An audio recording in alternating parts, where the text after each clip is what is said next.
Pour comprendre les tensions sur le marché du pétrole, il faut d'abord comprendre les fondamentaux. Et les fondamentaux, c'est l'offre et la demande. La demande, elle augmente d'environ 1 million de barils par jour. Elle est de l'ordre de 90 millions aujourd'hui. L'offre doit s'adapter évidemment à cette demande. Malheureusement, le pétrole aujourd'hui, on le trouve dans des environnements de plus en plus difficiles, de plus en plus extrêmes. Et donc, ce pétrole devient à l'extraction de plus en plus cher.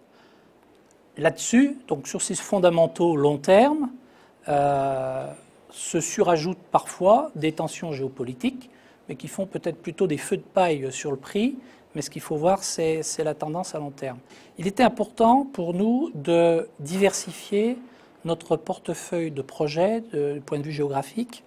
Donc nous avons décidé il y a quelques années je ne dirais pas de nous retirer du Moyen-Orient, car le Moyen-Orient reste une zone dans laquelle nous réalisons aujourd'hui de grands projets et nous gagnons aujourd'hui de grands projets, mais de vraiment ouvrir de nouveaux territoires. Nous allons maintenant aujourd'hui par exemple vers la Russie de manière beaucoup plus volontariste qu'il y a quelques années.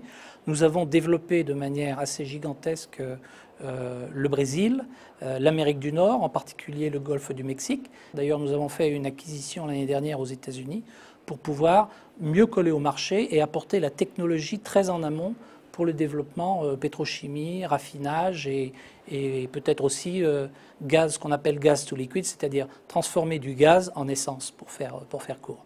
On a aujourd'hui un carnet de commandes de près de 15 milliards d'euros, un peu plus de 15 milliards d'euros, avec un chiffre d'affaires qui cette année devrait être aux alentours de entre 9,1 et 9,6 milliards d'euros. Donc on voit bien que nous sommes aspirés par un carnet de commandes en croissance, et donc on prévoit toujours de la croissance avec la priorité sur la croissance organique, la bonne réalisation des projets et des projets rentables, et ensuite aller chercher les projets qui vont nous permettre de nous différencier et d'apporter à nos clients ces différenciations technologiques, soit vers les grandes profondeurs, soit vers, par exemple, le gaz liquéfié en mer. Quand on voit les opportunités de projets que nous avons dans le pipeline, si j'ose dire, on a vraiment la possibilité ici de trouver des moyens de croître dans les métiers cœurs de Technip.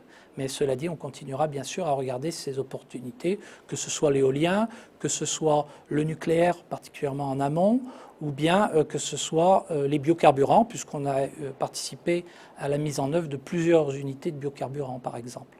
Mais le cœur du métier va quand même rester pétrole et gaz.